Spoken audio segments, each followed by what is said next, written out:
नमस्कार मित्रांनो. आज आपण एप्रिल छाटणीच्या अशा टप्प्यावर आहे की आता काडी विरळून घेणं गरजेचं आहे. म्हणजे दुसरी दुसरी विरळणी चालू आहे आपली. इथं आपल्याला महत्वाची एक गोष्ट लक्षात घ्यायची की आपलं झाड कधी आनंदी दिसलं पाहिजे.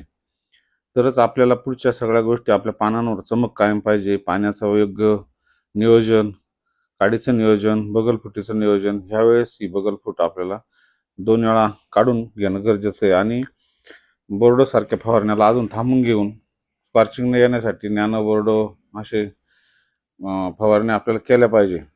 20 जून पर्यंत अजून काही पावसाचे संकेत दिसत नाही.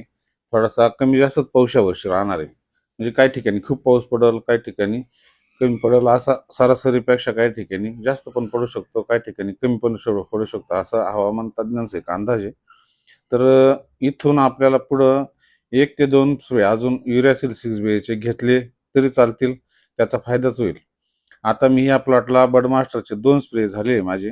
बडमास्टरचे रिझल्ट पण चांगले, पानांना काळोखी पण चांगली येते. आणि आता ह्या प्लॉटला विरळणी झाल्यावर टॉपिंगच्या वेळेस एक स्प्रे आपण बडमास्टरचा घेणार आहे. मित्रांनो, सांगण्याचा उद्देश असा, 6 च्या पुढचा घटक आहे. याच्यामध्ये गर्भधारणा टिकून राहणे आणि घड आपल्याला मजबूत भेटणे हा एक महत्वाचा इथं फायदा होईल.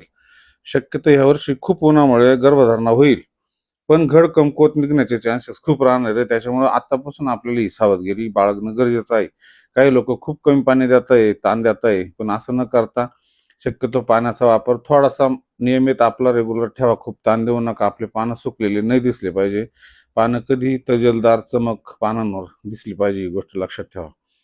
खूप चांगला यावर्षी आपल्याला काळ द्राक्षाचा राहणार आहे. बरेचसे द्राक्ष बाग तुटले, त्याच्यामुळे शक्यतो आपल्याला ह्या वर्षी परत चांगले भाव भेटतील. त्याच्यामुळे चांगली काळजी आपण द्राक्षाची आपली घेतली पाहिजे.